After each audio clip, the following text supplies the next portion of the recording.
Hey YouTube family and GN subs, I am going to provide you with some invaluable information. Recently, we've been seeing a lot of incorrect denials. Immigration wants to deny these cases.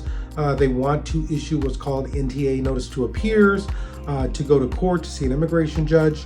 I have just a way to combat that. I'm going to share it with you, a real motion that you can file when your case is incorrectly denied.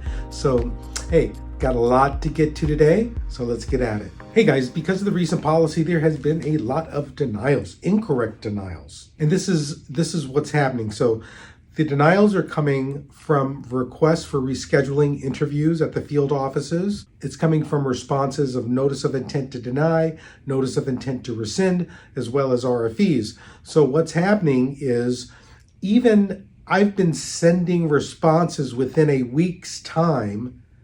They still deny them and say that we didn't respond timely, even though there's a FedEx receipt, etc. There has been an unprecedented amount of incorrect denials. So what can you do? You can file what's called a motion to reopen on service error. I would definitely consult with an attorney, make sure that you're doing this properly, but I have attached here too in this video a sample motion that was recently used and the case was actually reopened. But this is a legal document. You need to consult with an attorney. This is not legal advice, folks. I'm giving you an example of what recently has been filed with immigration in the section of law under which these motions are filed. Now, there's two different ways to file this motion. Now, where do you file this motion? You file this motion with the entity that made the decision.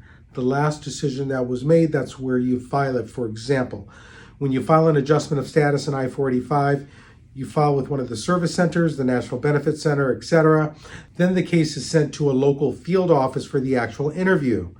They are the one that makes these decisions, so that if the local office made the decision, you file the motion at that local office. Do you provide the Form I-290B as well as a fee? I've done it both ways, folks. It depends on the case. In my opinion, there's no need for a fee. I've been successful. If you don't have the money, you can file the motion to reopen on service error because it's the services error. I have had them reopened without a fee. If you're feeling that you want to make sure that you get this through and get to the finish line, then certainly you can attach a fee. Then what you do, you need to follow up, folks. I would follow up every 60 days. If you're not receiving something, then you might consider filing a brand new fresh case. But this is what you could do. This is what works. It's worked for me, folks. And I love the fact that since it's happening more often now than not, that I would provide you with this valuable information. Make sure you can file any response as soon as you can. That's the key, is if you can get it in early. I know sometimes it's hard because, you're trying to gather this evidence to respond. They only give you 30 days. It came in the mail. Now you only have 10 days. So I know it's very difficult to respond sooner than later, but make sure when you respond, Federal Express, folks, make sure you have your receipts.